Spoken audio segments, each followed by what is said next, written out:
pour nous, le centre ancien de Toulon devait être réhabilité, mais en conservant la trame historique, l'histoire et le patrimoine existant. Et pour nous, il était important de retrouver les techniques anciennes, traditionnelles, pour rénover tous ces immeubles. Avec le CAUE, VAD a mis en place les stages, comme aujourd'hui, permettant de découvrir ces nouvelles techniques. Donc c'est le CAUE qui nous a aidés à trouver vraiment les entreprises capables de travailler selon les règles de l'art que nous souhaitions.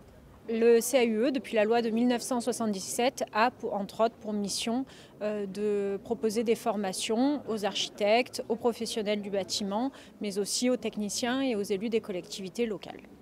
Nous sommes face à des métiers qui montent en technicité et la mission du CAUE, c'est aussi permettre à ces professionnels de découvrir des nouvelles techniques, mais aussi des anciennes, ce qui est le cas aujourd'hui, pour ne pas perdre des anciens savoir-faire et les mettre toujours à niveau.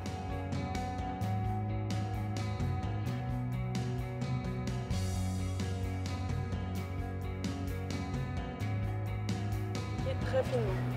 Donc sur tout support, on peut appliquer ça. La formation qui mixe à la fois la théorie et le fait de pouvoir le faire soi-même, en fait, hein, c'est un plus. Nous, pour nous perfectionner, on est une entreprise où on fait pas mal de petites rénovations et c'est vrai que le bâti ancien nous intéresse vraiment énormément et on avait quelques petites lacunes au niveau des connaissances, donc le fait de combler ces lacunes, c'est vraiment très important pour nous.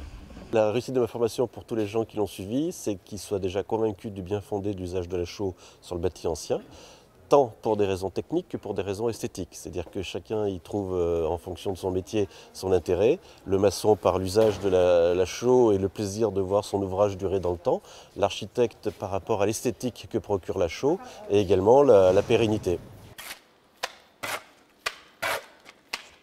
Le bâti ancien de Toulon a comme particularité d'être richement coloré, donc avec beaucoup de polychromie, comme les façades du sud en général, et avec une structure, assez étroite, c'est-à-dire qu'on est sur des constructions plutôt en verticale.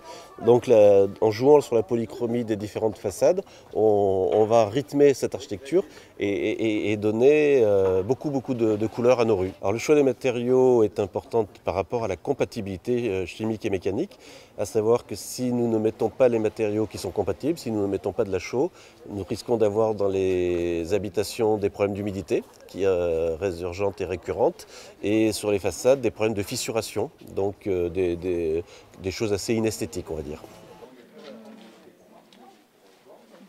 Le bâtiment, c'est un métier où tout évolue, où tout change tout le temps, et le seul moyen d'être performant, c'est d'apprendre, et on apprend tout le temps. Donc les formations, c'est la base du métier.